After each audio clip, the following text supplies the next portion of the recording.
நம்ம எல்லாரும் மெக்கானிக் ஷாப்பில் நம்ம வண்டி எடுத்துகிட்டு போய் விட்டுட்டு, "ஏப்பா தம்பி, இந்த வண்டிக்கு கொஞ்சம் ஆயில் மாற்றி வச்சிருப்பா, நான் அங்கிட்டு போயிட்டு வந்து எடுத்துக்கிறேன்" அப்படின்னு சொல்லிட்டு நம்ம வண்டியை விட்டுட்டு போயிடுறோம். ஆனால் அவங்க என்ன ஆயில் மாற்றுறாங்க, எவ்வளோ ரேஞ்சில் ஆயில் மாற்றுறாங்க அப்படின்னு நம்ம என்னைக்காவது கேட்டிருக்கோமா? அப்படி என்னைக்கும் நம்ம கேட்டதே இல்லை. அது ஏன் அப்படின்னா, ஒவ்வொரு வண்டிக்கும் என்னென்ன ஆயில் போடணும், என்ன ரேஞ்சில் ஆயில் போடணும் அப்படின்னு கணக்கு இருக்கு. அத நம்ம ஃபாலோ பண்றதே இல்ல. அப்புறம் நம்ம வண்டி ஹீட் ஆயிடுச்சு அப்படின்னு மறுபடியும் மெக்கானிக் ஷாப் எடுத்துட்டு போறோம். அவங்க பார்த்துட்டு இந்தந்த பொருள் தேய்மானம் ஆயிடுச்சு அப்படின்னு நம்மகிட்டயே சொல்லுவாங்க.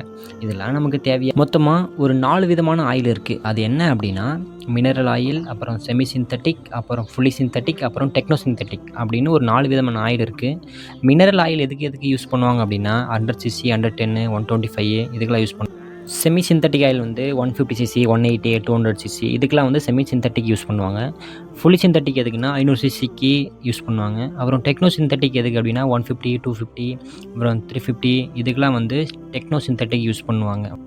அந்த ஆயில் டப்பாவில் 10W -40, 5W -30 அப்படின்னு போட்டிருக்கோம். அது என்ன அப்படின்னா 10W அப்படின்னா அதோட வளவளப்பு தன்மை எவ்வளோ இருக்குது அப்படின்னு போடுவாங்க. அப்புறம் -40ன்னு சொன்னோம் பார்த்தீங்களா, அப்படின்னா என்னென்னா அதோடைய ஹீட்டு தன்மையை தான் அது குறிக்குது. ஓகேங்களா? உங்களுக்கு இன்னமும் புரியல அப்படின்னா, நம்ம வண்டி வாங்கும்போது நமக்கு ஒரு மேனுவல் புக் கொடுத்துருப்பாங்க. அதில் நம்ம வண்டிக்கு என்ன ஆயில் யூஸ் பண்ணணும் அப்படின்னு அந்த மேனுவல் புக்லேயே இருக்குது. அத பார்த்து நம்ம அந்த ஆயிலே யூஸ் பண்ணோம் அப்படின்னா, நம்ம வண்டி வந்து டக்குன்னு கெட்டு போகாது. இந்த வீடியோ நல்லா இருந்துச்சு அப்படின்னா லைக் பண்ணிக்கோங்க, ஃபாலோ பண்ணிக்கோங்க.